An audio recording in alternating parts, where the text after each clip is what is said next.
Georgia wears its danger under something gentle. Spanish moss on the live oaks, a slow brown river, a marsh going gold at low tide. It looks like the set of something sweet, and mostly it behaves like one. You crab off the dock. You let the dog run the tree line. You wade the Blackwater Creek to cool off, and you do not think about what a Blackwater Creek is good at hiding. Down here, there's an unspoken agreement that the bad things live somewhere else, deep in the Okefenokee, out past where the pavement ends. But the swamp doesn't stay in the swamp. It comes up the rivers. It moves into the pine woods behind the subdivision. And the animals holding still in that gold marsh light were here long before the marsh had a name. Locals in this state have a habit of talking about danger like it belongs to somewhere else, somewhere further south, somewhere wilder. They're wrong, and most of them know it. Here are 11 animals that share Georgia with you, starting with the ones people have simply gotten used to pretending aren't there. Ask anyone who's spent real time on Georgia water, and they'll tell you the same half-joking rule. Assume every snake near the bank is a cottonmouth until it proves otherwise. That rule exists for a reason. The cottonmouth is the only venomous water snake native to the region, and it does something most snakes don't. It holds its ground. Cornered on a log or a boat ramp, it won't slide away. It coils, opens that startling white mouth wide as a warning, and waits. The venom is hemotoxic, breaking down tissue and blood, and a bite left untreated can mean permanent damage to the limb it lands on. What makes the cottonmouth so persistently dangerous in Georgia isn't rarity, it's the opposite. It's comfortable in the exact slow, warm, plant-choked water that draws people in to cool off on a hot afternoon.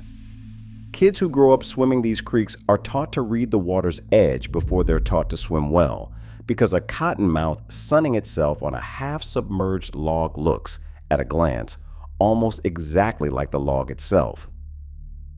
If the cottonmouth claims the water, the copperhead claims everything just past the yard. This is the snake responsible for more bites across the southeastern United States than any other venomous species, and Georgia's mix of suburban tree lines, wood piles, and overgrown garden beds gives it exactly the habitat it wants. Its copper and hourglass pattern disappears almost perfectly into dead leaves and pine straw, which means the classic Georgia copperhead encounter isn't a wilderness accident. It's a hand reaching into a flowerbed at dusk, or a barefoot landing wrong near a stack of firewood. The bite is rarely fatal to a healthy adult, but it is genuinely excruciating. And it happens often enough that most rural Georgia families have a story about it somewhere in the family, if not their own. It's telling that copperheads, not the more dramatic diamondback, account for the overwhelming majority of snake bites treated in Georgia hospitals every year precisely because they're the species most comfortable living wherever people already are. Georgia is home to the largest venomous snake in North America, and it isn't hiding in some distant swamp. It lives across the state's pine flatwoods and coastal plain in numbers that have been declining for decades, but are still enough to matter. The eastern diamondback rattlesnake can grow past 6 feet, deliver a large dose of potent tissue-destroying venom, and produce a rattle loud enough to stop a hiker mid-step.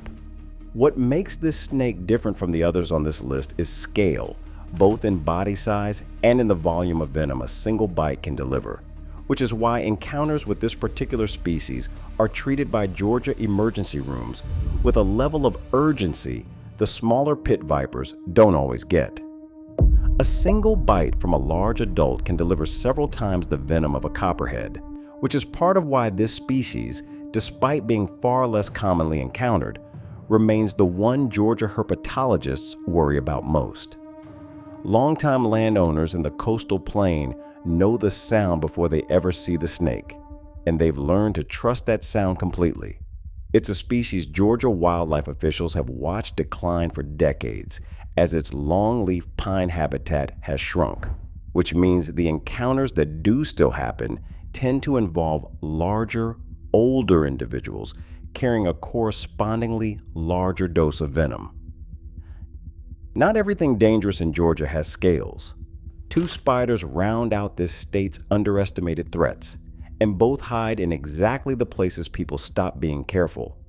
The black widow builds her web in undisturbed corners, stacked firewood, garden sheds, the underside of porch furniture, and delivers a neurotoxic venom capable of causing severe muscle cramping and abdominal pain, intense enough to be mistaken for a medical emergency of a completely different kind. The brown recluse, by contrast, doesn't build an obvious web at all. It hides in cardboard boxes, folded linens, and the dark corners of closets, biting only when pressed against skin by accident, and its cytotoxic venom can cause a slow-spreading wound that takes months to heal. Georgia's warm, humid climate keeps both species active nearly year-round, which is exactly why longtime residents shake out boots and gloves before pulling them on, a habit visitors rarely think to copy. Pest control companies across the state treat both spiders as routine calls rather than rare finds, because a garage, a shed, or a stack of firewood left undisturbed for even a few weeks is often all either species needs to settle in. Those four are the ones locals have quietly learned to live alongside without ever quite admitting how often they think about them. What comes next lives further out, in the water and the woods, and it doesn't stay contained the way people like to pretend. The American alligator is the animal most associated with Georgia's swamps, and for good reason. The state's population is concentrated through the Okefenokee and the coastal plains Blackwater rivers, and a mature alligator here can stretch well past 10 feet and outweigh several grown men combined. Alligators are ambush predators built for stillness, capable of floating for hours with barely an eye above the surface before closing distance in a burst of speed no swimmer could outrun. Most Georgia alligator encounters end in nothing at all because the animal generally wants distance from people, not contact. But familiarity breeds carelessness, and every year brings a fresh string of stories about someone feeding a gator from a dock or a small dog wandering too close to a canal bank at dusk. Locals who live near these waters follow one rule without exception. If the water's murky, assume something in it can see you before you can see it. That rule gets passed down almost as folklore, the same warning handed from a grandparent to a grandchild standing at the edge of a dock. And it survives because it's never actually been wrong. Wild hogs have become one of the most expensive problems in rural Georgia, descended from escaped domestic pigs and Eurasian boar released for hunting generations back, and they've multiplied across the state with almost nothing slowing them down.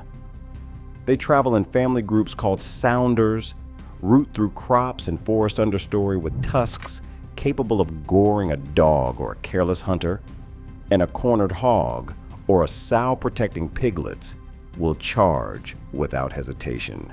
Georgia landowners have tried night hunting, trapping, aerial control, and the population keeps outpacing nearly every method thrown at it. Anyone who spends real time on rural land here learns to read fresh rooting in the dirt the way a sailor reads weather, because it tells you whether the ground ahead is safe to walk into blind. State agriculture officials have estimated the damage wild hogs cause to Georgia crops and land at staggering figures every year, and that economic toll rarely makes the same headlines as an actual encounter, even though the two problems come from the exact same growing population. North Georgia tells a different story than the coastal plain, one written in black bear tracks. Georgia's bear population, concentrated through the North Georgia mountains and the Okefenokee region in the south, has been steadily recovering for years, a genuine conservation success that's brought its own complications. Black bears are not typically aggressive toward people, but a mother with cubs or a bear that's learned an unsecured trash can or bird feeder means an easy meal is a very different animal to encounter than one passing quietly through undisturbed forest. Rural communities on the edge of bear country have had to relearn habits their grandparents' generation never needed: securing garbage, securing pet food, and giving any bear sighting the wide distance wildlife officials recommend. What surprises a lot of visitors is just how far south that bear range now reaches, well beyond the mountains most people associate with the species, down into the swampy edges of the Okefenokee itself, which means a hiker can encounter a bear in landscapes that look nothing alike, hundreds of miles apart within the same state. And then there's the coast, where Georgia's danger stops being a wood story entirely. The waters off Georgia's barrier islands, Tybee, St. Simons, Jekyll, host bull sharks and tiger sharks moving through the same brackish sounds and river mouths that swimmers, paddleboarders, and fishing boats use every summer. Bull sharks, in particular, are known for tolerating brackish and even fresh water for extended stretches, pushing well up into Georgia's coastal rivers, far past where most people assume a shark could survive. Shark encounters here are rare relative to the number of people in the water each season, but Georgia's murky, tannin-stained coastal water, the same black water color that gives the state's rivers their name, makes visibility low enough that most encounters happen before either party sees the other coming. Paddleboarders and waders along the barrier islands often never know how close they came, because the water that makes Georgia's coast so beautiful at sunset is the same water that hides everything moving beneath it. That's 8 ways this state can turn dangerous with teeth, tusks, or venom clearly on display. What's left are 2 threats that operate on scale rather than size, the kind that don't make headlines the way a shark or a gator does, but do far more damage across the state every single year. Start with the alligator population at its biggest and boldest. Georgia's largest recorded gators have stretched well past 13 feet, animals large enough and old enough to have essentially no natural predator left in the state, apex in the truest sense. These oldest, largest individuals are also the ones most likely to have lost any instinctive wariness of people, especially in areas where feeding has happened in the past, which is exactly why wildlife officials in Georgia treat any unusually bold, food-conditioned alligator as a genuine public safety case rather than a curiosity. A gator that size has typically spent decades in the same stretch of river or lake, long enough to have learned the sound of a boat motor, the shape of a dock, and the pattern of when people show up, which is a very different animal to encounter than a younger, more cautious one, still learning to avoid people altogether. Then there's the threat living in nearly every patch of unmowed grass in the state: the red, imported fire ant. Fire ants arrived in the Gulf South decades ago and have never stopped spreading, building mounds across lawns, pastures, parks, and roadsides throughout Georgia. A disturbed mound doesn't send its ants scattering. It sends them swarming as one coordinated unit, biting in unison on a chemical signal, and a person standing in the wrong spot for even a few seconds can end up with dozens of stings before they fully register what's happening. For people with an allergy, that reaction can escalate to anaphylaxis. Georgia sends more people to urgent care for fire ant stings every year than for snake bites, gator encounters, and shark encounters combined. And almost nobody outside the state realizes that's true.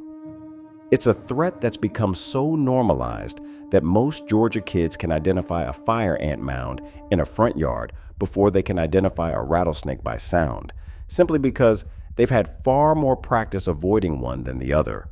That's 10 animals capable of ending an encounter badly in an instant: sting, bite, tusk, or jaw. And if you had to guess which threat actually causes the most illness across Georgia every single year, your mind probably went straight to the alligator, or the diamondback, or the fire ant mound in the front yard. You'd be wrong. The most dangerous animal in Georgia is smaller than a sesame seed, and it doesn't bite so much as it attaches quietly for hours without you noticing at all. The tick is Georgia's true number one, not because a single tick does much damage on its own, but because of what it can carry into a person's bloodstream without a sound. Georgia sits inside the range of several tick-borne illnesses, including Rocky Mountain spotted fever and ehrlichiosis, both of which can escalate from vague, flu-like symptoms into a genuine medical emergency if they go unrecognized. Ticks don't strike, they wait, clinging to tall grass and low brush at the exact height of a passing leg. And by the time a bite is discovered hours later during a shower, the transmission window has often already closed. Georgia's warm, humid climate keeps ticks active across most of the year, far longer than colder states ever have to worry about, which means the danger here isn't seasonal the way people assume. It's a year-round, low-grade risk that never announces itself the way a rattle or a gator's wake does. A single afternoon walking a dog through tall grass at the edge of a yard can end with a tick attached and unnoticed for hours, doing its quiet work long before anyone thinks to check. And that's the real shape of the thesis this whole list has been building toward. Locals like to talk about Georgia's danger as something that belongs to the deep swamp, to the Okefenokee, to somewhere further out than their own backyard. But the swamp doesn't stay in the swamp. It comes up the rivers, into the pine woods behind the subdivision, into the tall grass at the edge of the lawn, into the shoe left on the porch overnight. The biggest threats here were never the ones announcing themselves with a splash or a rattle. They were the ones patient enough, small enough, or familiar enough to already be close before anyone thought to look. That's the uncomfortable truth locals mostly keep to themselves. Not because they don't know it, but because admitting how close it all really lives would mean giving up the comfortable version of this state they've told themselves for generations. The marsh still goes gold at low tide. Remember what's been holding still in that light the whole time. If you found this fascinating, hit subscribe for more stories like this.